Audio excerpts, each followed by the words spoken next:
बिहार के, उनको लिखा था किसी एक काम के लिए, और उसी के उत्तर में कर्पूरी ठाकुर ने उनको चिट्ठी लिखा था। उसके कुछ लाइन थे, पंक्तियां, जो वो अपने, वो चूंकि उनके भी शिक्षक थे, वो हरिनंदन प्रसाद उनका नाम था, तो अपने शिक्षक को लिख रहे हैं कि आपने जो मेरे लिए जो प्रशंसा के शब्द आपने बोले हैं, वैसे लायक मैं हूं नहीं, क्योंकि आपके अंदर वो अच्छाई है, इसलिए आपने मेरे बारे में वैसा व्यक्त किया है। और आपने कुछ बातें अभी श्री ठाकुर जी की मेरे संबंध में बोले हुए कुछ शब्द आपने पत्र में लिखे हैं, कहूं मेरा प्रणाम आप वहां पहुंचा देंगे, क्योंकि मैंने खुद देखा है कि उनका प्रत्येक जीव के प्रति, प्रत्येक मनुष्य के प्रति, प्रत्येक लोगों के प्रति जो करुणा, जो स्नेह, जो ममता का व्यवहार जो मैंने अपने आंखों से देखा है, तो उनको भी आप मेरा प्रणाम निवेदन करेंगे। क्योंकि आप जानते हैं आज भारत रत्न उनको मिला है, कर्पूरी ठाकुर को आज के दिन। एक घटना दिमाग में चल रही थी, और राम मंदिर की प्रतिष्ठा की बात जो मधु भैया ने कहा, तो मेरे मन में एक प्रश्न आ रहा था कि जब हम दीपक जलाते हैं तो किस चीज से दीपक जलता है? या तो कोई एक और दीपक होगा, हाँ, या कोई ज्वलनशील पदार्थ होगा, तब तो वो दीपक जलेगा। जिसको जलाने की ताकत नहीं है, वो क्या दूसरे को जला सकता है? नहीं जला सकता। तो अगर श्री राम के उस मूर्ति में प्राण प्रतिष्ठा हम कहते हैं, या चक्षुदान कहते हैं, देवी या देवताओं की उस मूर्ति में चक्षुदान, तो ऐसा ही कोई व्यक्ति कर सकता है जिसका खुद प्राण प्रज्वलित है। ऐसा ही कोई चक्षुदान कर सकता है जिसकी वो दृष्टि है, दिव्य दृष्टि है।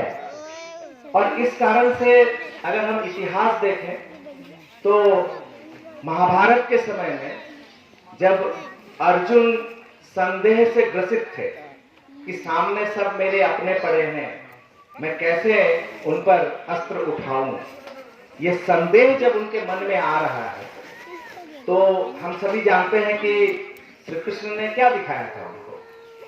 विश्व रूप का दर्शन। ये सभी जानते हैं, जो विश्व रूप का दर्शन कराया था। लेकिन क्या ये जानते हैं कि उस विश्व रूप के दर्शन से पहले अर्जुन को श्री कृष्ण ने वो दृष्टि प्रदान की? क्योंकि उस महाभारत के उस युद्ध के मैदान में हजारों लोग थे, लेकिन उस विश्व रूप का दर्शन किसने किया था? अर्जुन ने किया, और कि कोई नहीं कर पाया था। क्यों नहीं कर पाया? और एक थे जो कि धृतराष्ट्र को जो लाइव टेलीकास्ट दे रहे थे, संजय, तो उनको उससे पहले से वो दृष्टि उनको प्रदान की हुई थी, इसलिए वो देख पा रहे थे। और एक अर्जुन, तो ये जब तक ये दृष्टि नहीं मिलती है, जब तक ये प्राण नहीं मिलता है, तब तक हम कैसे किसी मूर्ति में प्राण प्रतिष्ठा कर सकते हैं? कैसे किसी मूर्ति में चक्षुदान कर सकते हैं? तो इस कारण से जब तक जीवन में जीवंत एक गुरु ना हो, अगर अंदर में वो प्राण प्रतिष्ठित ना हो, और ये प्राण प्रतिष्ठा का भी मतलब यही है कि मेरा कहना है कि अभी 2 दिन पहले जो प्राण प्रतिष्ठा, इससे पहले क्या राम नहीं थे? वो मूर्ति में जाकर तब जाके राम प्रज्वलित हुए, इससे पहले राम नहीं थे।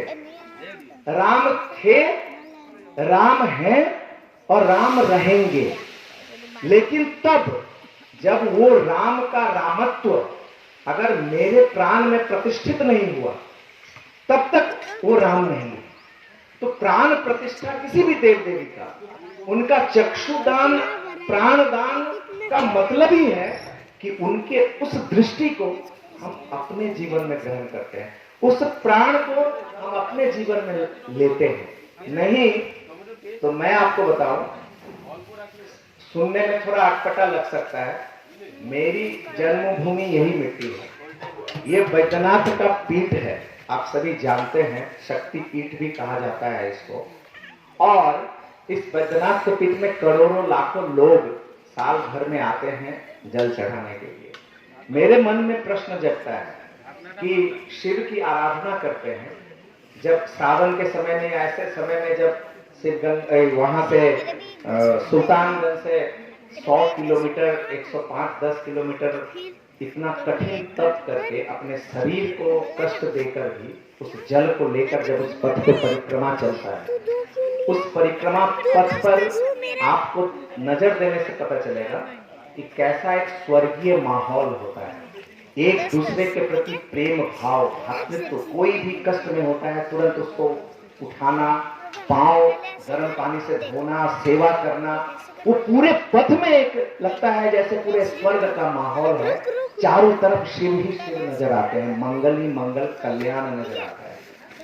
लेकिन सोचने वाली बात है, ये सभी देवगण जो जल उठाकर जाकर उस शिवलिंग पर जब डालते हैं और डालने के बाद वहां से जब निकलते हैं उस मंदिर से बाहर जाकर, तो आप जसीडीह स्टेशन पर जाकर आप देख लेंगे कि वो सब देवगण राक्षस नजर आते हैं। 1 इंच जगह कोई किसी को नहीं छोड़ता है, ट्रेन में चढ़ने के लिए धक्का धुक्की सब। तो जो वो परिक्रमा के पथ पर जो देवता थे, अचानक शिव के वहां पर जल ढालकर वो देवत्व कहां वैनिश हो जाता, कहां गायब हो जाता। इसका मतलब ये है कि हम अपने प्रवृत्ति की पूजा करते हैं। मैं कभी सोचता हूं कि अगर शिव कभी प्रकट हुए और मैं कठिन 2-3 दिन कष्ट करके जल लेके आया और शिव कहते हैं अचानक कि बेटा तू जल को